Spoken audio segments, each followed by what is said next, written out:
Welcome to Lola's Frugal Life Podcast. If you're on a mission to be more frugal with both your time and money, you're in the right place. In this podcast, we talk about topics that help enhance living a frugal lifestyle. The goal is to save time and money where we can so that we can use the rest on what matters most to us. We talk a lot about both time and money management so that we can waste as little as possible on both. We do this while also embracing a progress over perfection mindset. If that sounds good to you, then please stick around for the latest episode right after a few quick words from our sponsor. Hi everyone, welcome back to Lola's Frugal Life Podcast. Today we're going to be talking about simplifying your holiday season. But before we get into the episode, I wanted to just share a couple of quick updates on life and loving latelys. Getting back to work on my kitchen right now, which I think I mentioned a few weeks ago. We have been working on our kitchen basically since I think the spring. We're just giving it like a refresh. We painted the walls, we put in a couple new lights, we're repainting all the cabinets, sanding them down. So it's a pretty big project, but we're just doing it like a little bit at a time. And we had like one more little section that we wanted to try and get done before Thanksgiving. So we're working on that and getting that done. And it's coming along really good. We're getting closer to the finish line, which is really nice. But so that's kind of just like my quick update and just sharing that, especially too, because I think it's important to know that it's okay to take on a project like that and take your time. You don't have to like devote every single weekend and every night to getting something done immediately. You can take your time and get it done over time. It makes it feel less overwhelming, and it can just allow you to still enjoy your life while you're also working on a big project. So we're working on that right now, and then we'll probably do some more again. Maybe before Christmas. I'm not really sure. We might wind up waiting until afterwards because we're going to be decorating and things like that. And then for my loving lately, I don't have one today, only because I kind of am doing this episode a little bit late and I just couldn't think of anything. So I guess my loving lately can be tied into the kitchen and just say that I'm loving doing this project just a little bit at a time and getting it done without putting too much pressure on ourselves. So anyway, so like I said, we're going to talk about simplifying our holiday season today in today's episode. So the holiday season, it's really supposed to be a time to celebrate and spend time with family, but it can also be a time of stress and exhaustion because we often end up with so many things to do. We are decorating and buying gifts and cooking meals, and we have events to attend, and it's really easy to get caught up in just keeping up and not getting to really enjoy this time of year. So with all that being said, the holiday season does not have to be like that. It doesn't have to be a time of stress. And by simplifying our season, we can reduce stress, save time, save money, and really focus on the things that really matter to us. And that'll help make the season much more enjoyable for you and your family. So one of the areas that we can definitely try to simplify is with home decor. One little tip for something that you can do is just kind of think about where you're going to put your decorations before you start putting them out. And just kind of to see where you have room and what you want to do and where you're going to need to clear space.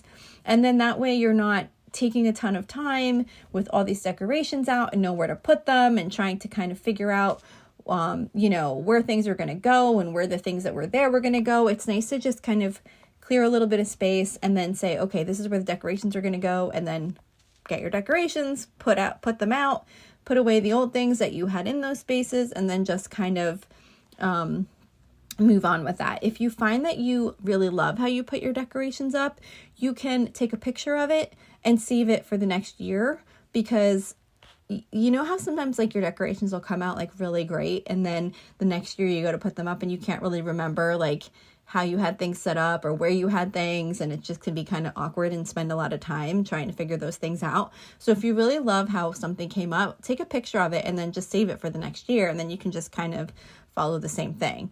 And then of course you do not have to use all of the decorations that you have. If you have decorations that you don't want to get rid of, but you also don't want to put up this year, then just leave them behind. It's totally okay to not use everything you have and make it an overwhelming process to decorate your house. I usually like to pull down my decorations from the attic and pull out what catches my eye and then just leave the rest behind. So you don't have to use it all. You can use what you feel like using this year, and then next year maybe you use different things. And then of course, if you notice that there's certain things that you never reach for, then maybe it's time to declutter those items. But just because you don't feel like using something this year doesn't necessarily mean you have to declutter, and you definitely don't have to use everything that you have. And then, of course, involving your whole family in decorating can definitely simplify things. It saves you time. It can be really fun. We always decorate the weekend after Thanksgiving. We take down all of our decorations. We put up our tree, or we have an artificial tree. We put up our tree, we decorate it, we put up all of our decorations, and it's just kind of like a nice family activity. And then it's done. Like after Thanksgiving weekend, it's done. It kind of works out good because I usually have a long weekend and I take off that Monday also. So it's a nice time to just kind of get that done. We get everything cleaned up and put back away. And the thing too with having your family help, especially if your kids are smaller, mine are not, but I remember when they were, let go of perfection. Just let them put things where they like them. It doesn't have to look perfect. It's just about having fun and decorating as a family. Then, of course, gift giving. Planning ahead can really make a big difference in simplifying your holiday gift giving. Of course, you want to make a list of all the people that you want to give gifts to and have a general idea of what you want to give them and how much you'll spend.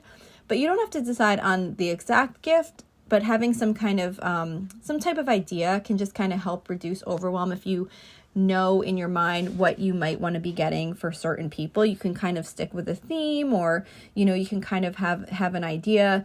Maybe, for example, you want to get someone pajamas every year, or a gift card to a certain restaurant, or, you can kind of come up with something that you can use over and over as kind of like a theme or a specific gift for people. And it just makes it easier to shop.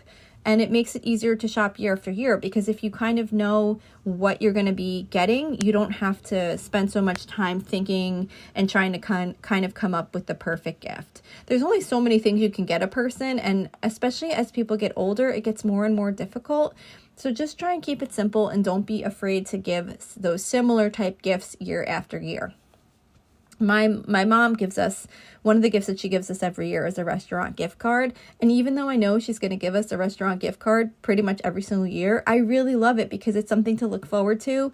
And it's not something that we do often to go out to dinner unless we have a gift card. It kind of makes us go out, which is really nice. So you don't have to always get something different. You can definitely do like a theme type gifts, and people will still really appreciate them.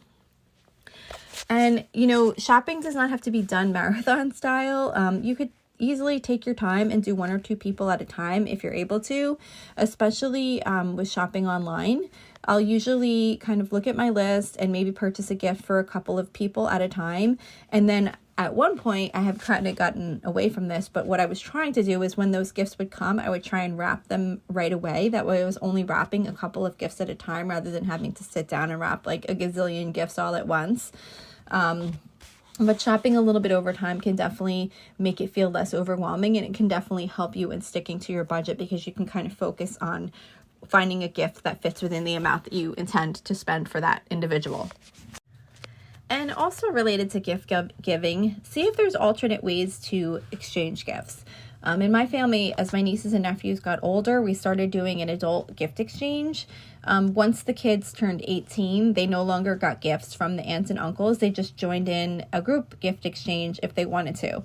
And the group was made up of the aunts and uncles and the adult children, but only those who wanted to participate did participate. So if someone felt like they couldn't afford, whatever the dollar threshold was, or whatever, they couldn't afford anything at all, whatever the case may be, they could participate if they wanted to, but they didn't have to participate if they didn't want to. So it was a nice way to have a fun little gift exchange without the need for everyone to buy an individual gift.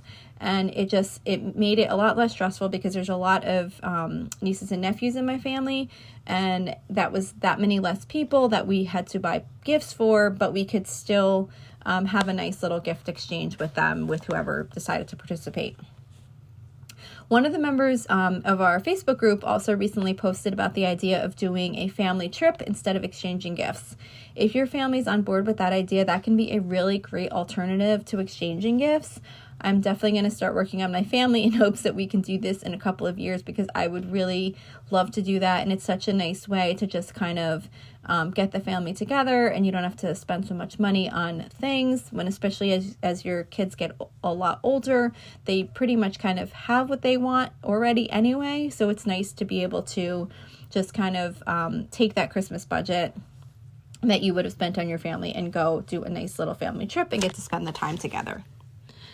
And then holiday meals, of course, planning ahead can help with holiday meals as well, just like planning ahead can help with gifts. But in addition to that, there's some things that you can do as far as planning ahead to kind of give yourself a little bit of a benefit in the future. So you want to try and think through what things you might be able to make ahead of time. And then that way you can get working on those so that you can maybe get some ingredients ahead of time. You don't want to have to get all these special ingredients at the last minute, because sometimes they sell out or they're just very expensive. So it's nice to kind of plan ahead what you're going to be making and figure out what you're going to need sooner than later and get some of those things in advance rather than having to get them all at the last minute. You can also decide at that time if someone else might be able to bring certain dishes for you, so that you can answer that question that we always get of what can I bring, with something that will actually be most helpful to you. Because I know very often if someone asks me what can they bring, I just say, bring whatever you want. But knowing what you would like them to bring and what would be most helpful is a lot easier if you kind of plan out your meals in advance. And then remember, you don't have to make everything from scratch. Although I do have to admit, I did store-bought frozen pies last year, and they were not my favorite. They were good, but they were not my favorite. They were not like a homemade pie. But depending on your taste and what parts of the meal are important to you and what parts aren't as important to you, there's definitely some things you can purchase store-bought and save yourself time and effort, so that you can really focus on the dishes that you really like and want made a certain way. And then don't forget to plan ahead to use up your leftovers. We make so many side dishes on Thanksgiving. So the day after, I'm going to just make a main dish. Like I think I'm going to be making steak, and then we'll just fill in the rest of the meal with leftovers from the day before. So if you can plan to use up your leftovers, that's a great idea, because you don't want to get stuck with a fridge full of stuff and then wind up cooking more food, and you have more food than you can deal with. Then there's holiday activities. Holiday activities can be overwhelming and exhausting when you try to cram too many of them in. If you really take the time to prioritize the activities that are your favorite, they can really be a great part of your holiday season without feeling like you're just running from one place to another. So you really want to make sure not to say yes to everything that comes up. Maybe try to think about what things you really enjoyed last year or in previous years, or something new that you'd really like to try that you've never done in the past. If you're trying something new, rather than adding it as another thing to your schedule, see if there's something else you can let go this year so that you can make room for that without getting your calendar too jam-packed. And as fun as activities are, rest is really important. So this is especially true during the holiday season. So really try to be realistic with your time and make sure that you have some space in your schedule. And then just some kind of other random tips. I heard this, I don't know if you listen to the Lazy Genius podcast, but on her, I think it was her latest episode, someone had shared a tip for batching dry ingredients for baking. So basically what you do is prior to your actual baking day, you make a labeled Ziploc bag with all the dry ingredients measured out needed for that recipe. So you would just kind of say if you need like 2 cups of sugar, 4 cups of flour, a tablespoon of salt, or whatever it is, you put all of those ingredients in one Ziploc bag and label it for chocolate chip cookies or whatever the recipe might be. And then on baking day, that part is already done. So that's something that you could do on any day when you might have time. And then when you have a busy baking day, you can have all of that done already. So I thought that was really great. Another tip is to take advantage of free shipping day, which is supposedly on December 15th. I've actually never heard of this or done this before, so just be sure to check it out yourself. Don't necessarily just rely on this podcast for that information. I'm hoping that this is true, but I saw it on several sources. According to the internet, it's true that many retailers offer free shipping on December 15th. So check that out. Maybe that might be something you could take advantage of for your holiday shopping. Another tip is to treat yourself to grocery delivery if that's not something that you typically use. Giving yourself an extra hour or two can be a really big help on a busy day. So just maybe if you need that little extra time and you can have your groceries delivered instead of going and picking them up or going shopping, consider doing that for yourself. And then also think ahead if you're going to need to stock up on extra groceries for the week after Thanksgiving or Christmas or any other holidays that might fall around the time you normally grocery shop. Because what happens with me every year, and I finally remembered because I put a reminder for myself this year, but what always happens with me is I normally shop on Thursdays. And with Thanksgiving being on Thursday, it messes up my shopping routine because then I don't want to shop the day before because the stores will be crazy. And then I don't want to shop the day after because it's Black Friday and the stores will be crazy. So what I'm going to do this year is order extra groceries the week before, and then I can do a delivery for any fresh items that I might end up needing just to kind of get us through till the following week. And then, of course, my last tip is don't worry about doing it all. Do what you can and enjoy the rest, and don't worry about getting every single thing in your schedule and getting every single thing done. You want to enjoy the holidays. You want to simplify as much as you can so that you can really enjoy what you're doing and not feel like you're just trying to get from one thing to the next. So that's it for today. I really hope you enjoyed this episode, and I hope you got some good tips out of it. And yeah, so that's it for today. Like I just said, thank you so much for listening, and I will see you back here next week. So thank you for checking in for this podcast episode. And don't forget, you can always email me with any questions or suggestions at lolasfrugallife@gmail.com. You can follow me on Instagram and Facebook at lolasfrugallife. And you can find a blog post for most of my episodes and definitely all of my meal plan episodes at lolasfrugallife.com. You can also join our private listeners group at facebook.com/groups/lolasfrugallife. And if you enjoy the show, please make sure to subscribe on Apple Podcasts, Spotify, YouTube, or wherever you listen from. And I would love it if you would screenshot the show and tag me on Instagram so I could see you're listening. Also, if you can please take a couple of seconds to rate and review the podcast. Those ratings and reviews are what help the show come up better in search results so that other people can find this podcast. So that will really help me in growing my audience. So that's it for today. Thank you so much for listening, and I hope you have an awesome day.